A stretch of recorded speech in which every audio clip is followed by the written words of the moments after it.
Bonjour à tous et bienvenue dans cette quatrième vidéo sur le choix de canon en 300 Blackout. Et cette fois sur un épisode spécial, notamment sur le choix de la poudre adaptée à votre canon. Finalement c'est surtout un choix adapté aux projectiles supersoniques, subsoniques, ou éventuellement une poudre qui fait les deux. Cette vidéo sera un peu plus courte que les autres, donc ne zappez pas et restez jusqu'au bout, vous verrez quelques choix assez surprenants. Donc, ce qui va avoir le plus d'impact dans le choix de la poudre, ce n'est pas tellement la longueur de canon, c'est plutôt le système. Donc si vous êtes plutôt action à verrou ou système semi-auto. L'autre point qui va jouer effectivement, est-ce que vous voulez une poudre parfaitement adaptée à de la subsonique, ou une poudre adaptée au supersonique, ou quelque chose qui est peut-être un peu moins parfait, mais qui vous permettra de recharger tout type d'ogive.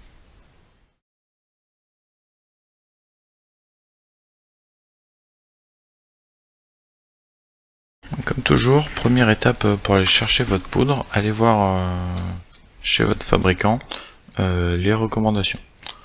Donc là, on va prendre le premier français, donc Vectan. Si vous allez voir sur le site, eh bien, il n'y a toujours pas de 300 Blackout. Donc je les avais contactés il y a quelques années.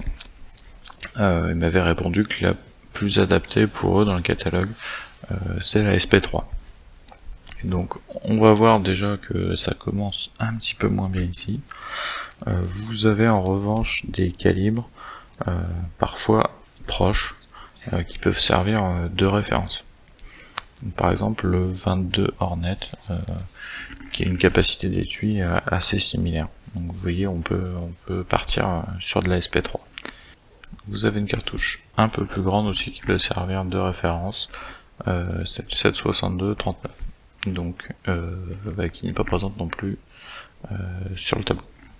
Si jamais vous ne trouvez pas votre calibre, vous pouvez toujours vous inspirer, en faisant quand même très attention, d'utiliser une cartouche qui ressemble. Donc, par exemple, s'il n'y avait pas de 300 Blackout, on a ici du 30 carbine qui est quand même très proche, tant au niveau volume que poids de balle. Donc ça peut donner une bonne indication, et on voit que on tombe pas par hasard, on retombe sur la N110, on verra qu'il y a une poudre parfaitement adaptée. Et au niveau des charges, finalement on est très légèrement en dessous, mais c'est quasiment les charges adaptées aux 300 Blackout. Deuxième fabricant, donc là on va trouver un peu plus d'infos, on est cette fois chez Reload Suisse. Là on trouve cette fois 300 Blackout. L'avantage de ce site, c'est qu'on peut passer des grammes au grain, donc ça peut être assez intéressant. On voit que le choix vraiment classique, c'est partir sur de la RS30, ou éventuellement de la 36, on va voir en subsonique. Donc là vous avez quelques infos, mais pas trop sur les balles supersoniques légères. Mais on peut aller du coup dans les chargements de leurs clients. Donc leurs clients, c'est pas le premier internaute venu, ce sont souvent des fabricants. Donc il y a des données assez précises. On voit ici notamment des données intéressantes par rapport au canon ERA Arms, donc même ici des canons courts. Donc on voit chez ces fabricants, la plupart utilisent en tout cas pour du supersonique de la RS30.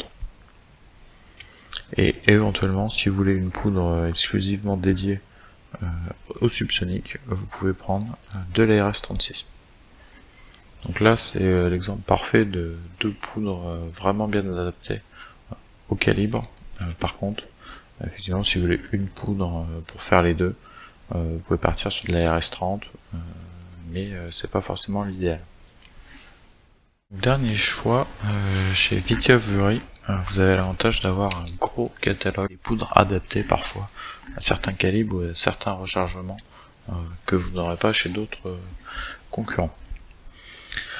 Donc sur leur catalogue, eux aussi, vous trouvez le 300 Blackout. Et là on voit, on a des données de 100 grains en supersonique, en passant par les classiques 123, 125, on a même quelques-uns en 155, Et ensuite vous avez même des charges ici en subsonique. Donc plusieurs poudres sont proposées là aussi. Si vous tirez exclusivement du supersonique avec des chaudes d'ogive assez légères, vous pouvez partir sur de la N105 qui vous donnera un peu plus de pression, mais des vitesses, et même dans les canons courts ça peut être vraiment intéressant. Donc N105 supersonique. Vous pouvez aussi prendre de la N110 un tout petit peu moins adaptée mais qui fonctionne quand même très bien. Ensuite, quand vous allez passer sur des ogives très lourdes ou sur du subsonique, là l'idéal c'est de prendre de la N120. La N120 c'est vraiment la poudre adaptée au 762-39 et qui convient aussi très bien pour les charges subsoniques ici. Et l'avantage chez eux, c'est que finalement, si vous voulez une poudre à tout faire, qu'on retrouve aussi bien voilà, ici en subso qu'en super, c'est la N110. Moi maintenant, c'est ce que j'utilise, ça me permet d'avoir qu'un seul bidon pour ce calibre. En plus, j'ai de très bons résultats, donc il n'y a pas de problème.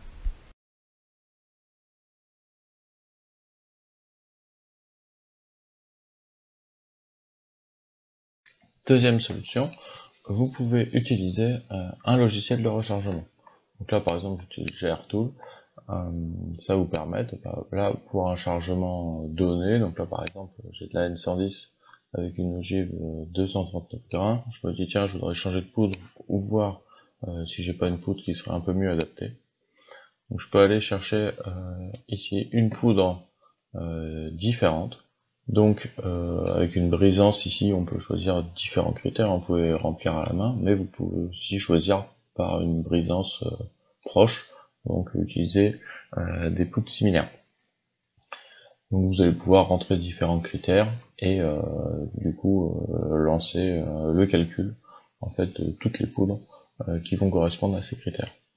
Donc ça peut permettre le jour où vous avez une poudre qui est pas tout à fait correcte, qui vous satisfait pas, ou si jamais vous n'en trouvez plus en commerce, de voir peut-être quelque chose d'équivalent ou de mieux qui pourrait faire le job et répondre à vos critères.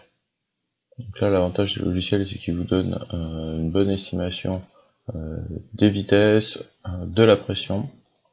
On voit par exemple ici N110, H110 sont très proches, souvent vous avez les deux dans des catalogues, par exemple chez Aronadi. C'est effectivement deux poudres très proches, si vous ne trouvez pas l'une mais l'autre, vous pouvez faire des résultats assez similaires.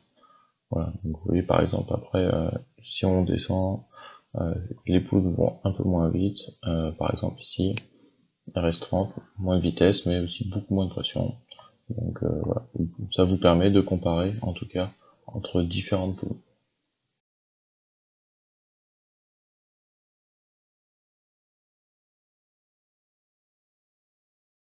Au niveau des choix de poudre pour le 300 Blackout, on a vu il y a des poudres vraiment adaptées à des fonctions spécifiques. Donc j'ai supersonique, subsonique. Vous avez des poudres comme la N110 qui vont très bien pour tout. Voilà, ici c'est ce que je vais prendre comme référence. En fait, les poudres vraiment adaptées, alors si vous êtes en Europe, c'est plus facile de trouver de la N110, l'équivalent le plus proche. Chez Reload Suisse, ce serait la RS30, ou chez Lovex, la D060. Voilà, aux États-Unis, ce qui est le plus utilisé, ce serait plutôt de la H110, CFE Black, et on trouve aussi pas mal d'Accurate 1680. Donc on voit qu'ici on est aussi très proche de la SP3. Donc là c'est des tables de comparaison, si elles sont sur la même ligne, ça veut pas forcément dire que c'est exactement les mêmes poudres, mais en tout cas c'est pour vous situer un ordre d'idée sur les différentes poudres, de la plus vive, voilà, en tout cas là-haut, à la moins vive en bas. Donc on va dire que dans ces eaux-là, on est vraiment dans les meilleures poudres touche à tout pour le 300 Blackout. Donc N110, SP3. Pour du subsonique, on va plutôt aller dans cette partie là, donc là on aura plutôt de la N120, de la RS36, même si vous en trouvez de l'IMR 4198. Voilà. Et pour du supersonique, on va plutôt rester dans ces eaux-là et légèrement au-dessus. Donc N105, N110, RS30, D06. Ça n'empêche pas d'utiliser parfois certaines poudres qui donnent de bons résultats. C'est notamment le cas sur de la A1 ou de la A0 qui a priori ne sont pas du tout adaptés, mais comme c'est des poudres assez versatiles, c'est plus de paillettes, ça permet aussi de les utiliser dans des conditions pas forcément optimales. Donc là c'est tableau de correspondance donné à titre indicatif pour bien vous montrer que chaque poudre est légèrement différente et c'est très difficile de les comparer les unes aux autres. Si on prend cette ligne où on a de la N120, de la 4198 et l'alliante Reloader 7, on va voir ici sur ce tableau comparatif où en fait on a utilisé toutes les poudres avec la même charge et le même poids d'ogive. Donc on a les vitesses tirées de chaque poudre et leur pression relative. Donc, on voit question vitesse, on a des différences, la N120 étant un peu plus rapide que les deux autres, et on voit aussi, surtout au niveau des pressions, que là il y a une vraie grande différence. Donc on est ici 257, 265, là sur la N120 on est à 350. Donc là il y a quand même un sacré écart. Voilà, donc toujours faire attention quand vous choisissez des poudres et que vous les comparez, c'est très important de faire attention et toujours de vous référer à un catalogue ou un fabricant et de faire des escaliers pour arriver à trouver votre bon dosage en toute sécurité.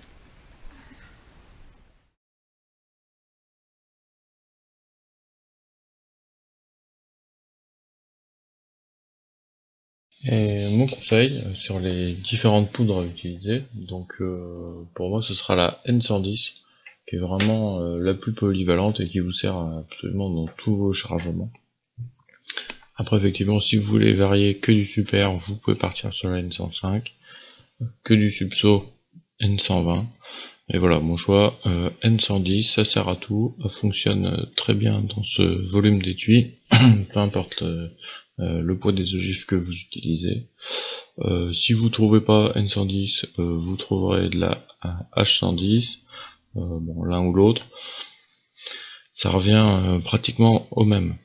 Après effectivement si vous n'avez pas accès à ça, je vous conseille aussi la SP3 qui va plutôt pas mal, ou de la Lovex qui est peu souvent utilisée par chez nous, mais qui sont de très bonnes poudres aussi et qui a un grand choix de brisance. Donc là vous trouverez la D060 qui fonctionne aussi très bien. Voilà. Et en dernier, je vous conseillerais la RS30 qui est plutôt adaptée aux balles très légères, mais qui fonctionne aussi pour le 300 Blackout. Voilà, donc je vous remercie d'avoir suivi cette dernière vidéo sur le choix des poudres pour optimiser votre 300 Blackout. Et je vous dis à bientôt pour de nouveaux trucs et astuces sur le rechargement.